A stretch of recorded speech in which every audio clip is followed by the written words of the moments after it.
தமிழொலி நேயர்களுக்கு வணக்கம். இன்றைய காலை நேர தலைப்புச் செய்திகள்.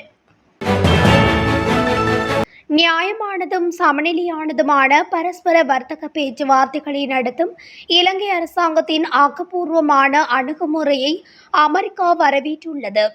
இலங்கை வர்த்தக சபையுடன் நடைபெற்ற கலந்துரையாடல் ஒன்றின் போது இலங்கைக்கான அமெரிக்க தூதுவர் ஜூலி சங் இந்த விடயத்தை குறிப்பிட்டுள்ளார்.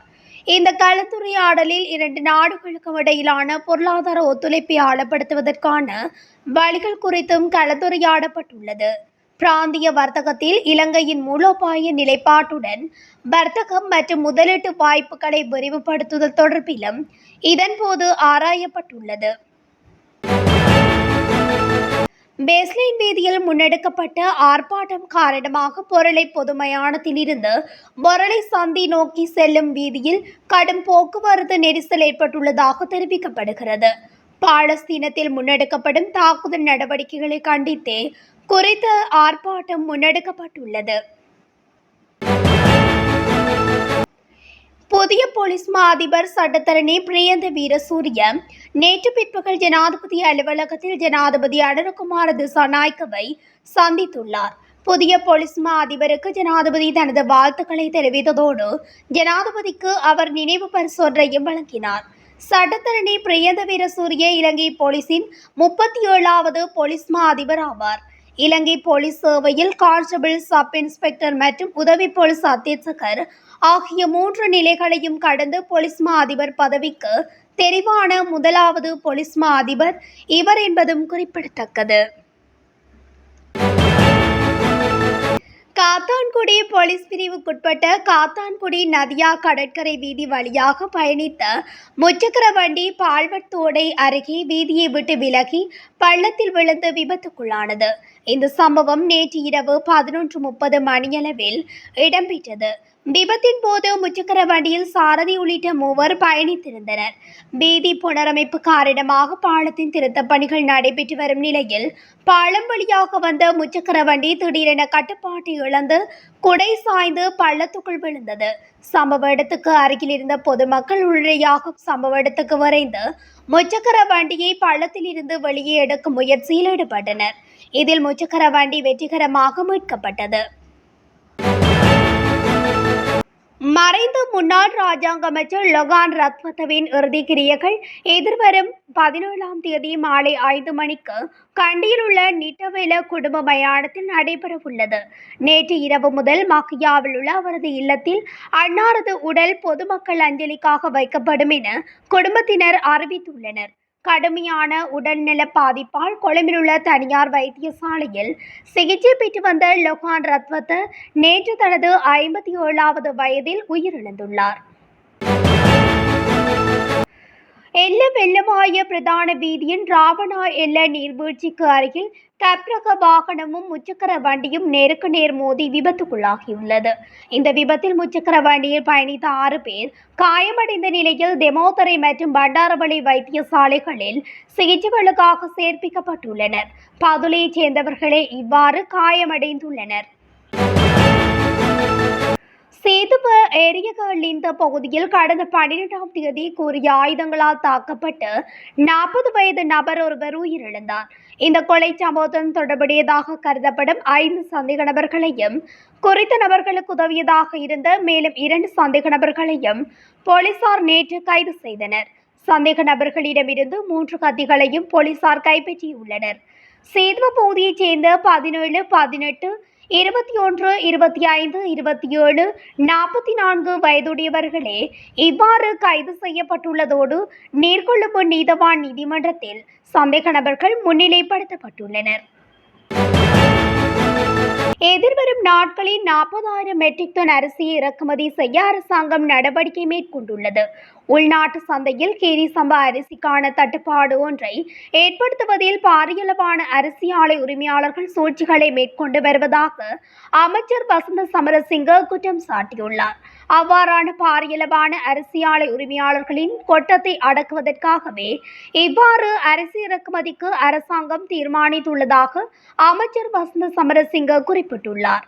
நாட்டில் நிலவும் கேரி சம்பா அரிசிக்கான தட்டுப்பாடு தொடர்ந்து நிலவும் பட்சத்தில் எதிர்வரும் டிசம்பர் அளவில் வெளிநாடுகளில் இருந்து அரிசி இறக்குமதி செய்யப்படும் என்றும் அவர் எச்சரித்துள்ளார். நாடளாவிய ரீதியில் நேற்று மேற்கொள்ளப்பட்ட சுற்றி வளைப்பின் போது குற்றவியல் மற்றும் போதைப்பொருள் நடவடிக்கைகளுடன் தொடர்புடையவர்கள் என்ற சந்தேகத்தின் பேரில் 616 பேரை கைது செய்யப்பட்டுள்ளனர். நாடளாவிய ரீதியில் மேற்கொள்ளப்பட்ட பல சோதனை நடவடிக்கைகளின் போது 25,573 நபர்களை பரிசோதித்ததை தொடர்ந்து குறித்த சந்தேக நபர்கள் கைது செய்யப்பட்டுள்ளதாக தெரிவிக்கப்படுகிறது. கைது செய்யப்பட்டவர்களில் 13 பேர் நேரடியாக பல்வேறு குற்றங்களுடன் தொடர்புடையவர்கள் எனவும் 265 பேருக்கு எதிராக பிடியாணை பிறப்பிக்கப்பட்டுள்ளதாகவும் 161 பேருக்கு எதிராக திறந்த பிடியாணை உத்தரவு பிறப்பிக்கப்பட்டுள்ளதாகவும் போலீசார் தெரிவித்தனர். கண்டி மாவட்டத்தில் உள்ள ஒரு பிராந்திய மருத்துவமனையில் ஆம்புலன்ஸ் ஓட்டுநர் ஒருவர் ஆம்புலன்ஸில் பெண் சுகாதார ஊழியர் ஒருவரை பாலியல் துஷ்பிரயோகம் செய்துள்ளார். இந்த சம்பவம் தொடர்பில் கண்டி மாவட்ட சுகாதார சேவைகள் பணியகம் விசாரணையை ஆரம்பித்துள்ளது. பிராந்திய மருத்துவமனையில் இருந்து கம்பளை மருத்துவமனைக்கு மாற்றப்பட்ட ஒரு இளம் பெண்ணை ஏற்றிக்கொண்டு குறித்த சுகாதார ஊழியர் ஆம்புலன்ஸில் வந்துள்ளார். மருத்துவமனையில் இருந்து திரும்பிக் கொண்டிருந்த போது பாழடைந்த இடத்தில் வைத்து பெண் சுகாதார ஊழியரை ஓட்டுநர் பாலியல் துஷ்பிரயோகம் செய்ததாக விசாரணையில் தெரிய வந்துள்ளது. பாதிக்கப்பட்ட பெண்ணை மருத்துவ பரிசோதனைக்காக கம்பளை மருத்துவமனைக்கு அனுப்பியுள்ளதாகவும் தெரிவிக்கப்படுகிறது.